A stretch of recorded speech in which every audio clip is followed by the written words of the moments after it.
হয় অসম চৰকাৰৰ অধীনত প্ৰতিটো সমষ্টি 126টা সমষ্টিত স্বাস্থ্যসেৱা বিনামূলীয়া স্বাস্থ্য শিবিৰ একদিনীয়া আৰম্ভ হৈছে আৰু সেই হিচাপে তামোলপুৰতো আজি আৰম্ভ হৈছে। গতিকে সেই চেগতে মই অসমৰ মুখ্যমন্ত্ৰী ডাঙৰীয়াক তামোলপুৰবাসীৰ হৈ ধন্যবাদ জনাইছোঁ সেই বিশেষ পদক্ষেপ লোৱাৰ বাবে।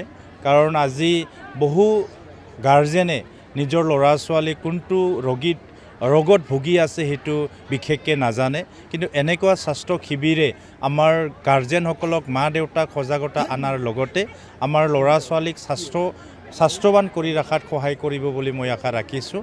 আৰু ইয়াত আজি 0ৰ পৰা 18 ইয়াৰ্ছত লাগি 50টা ৰোগৰ ইয়াত যিহেতু ডক্টৰ আহিছে, ডক্টৰবিলাক চাব।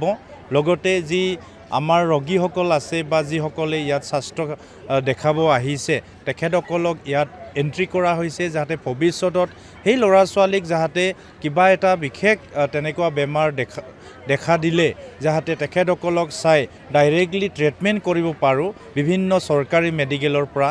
ইয়াৰ কাৰণেও সেইটো ব্যৱস্থা কৰা হৈছে।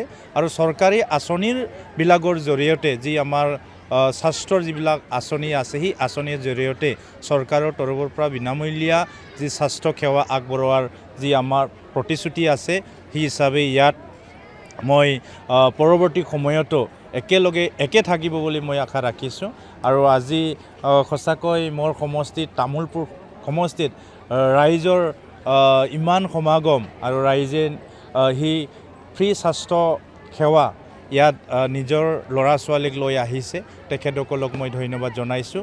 আৰু মই সেই স্বাস্থ্য শিবিৰৰ কাৰণে সন্মানীয় মুখ্যমন্ত্ৰী ডাঙৰীয়া স্বাস্থ্যমন্ত্ৰী ডাঙৰীয়াক মই অশেষ ধন্যবাদ জনাইছোঁ।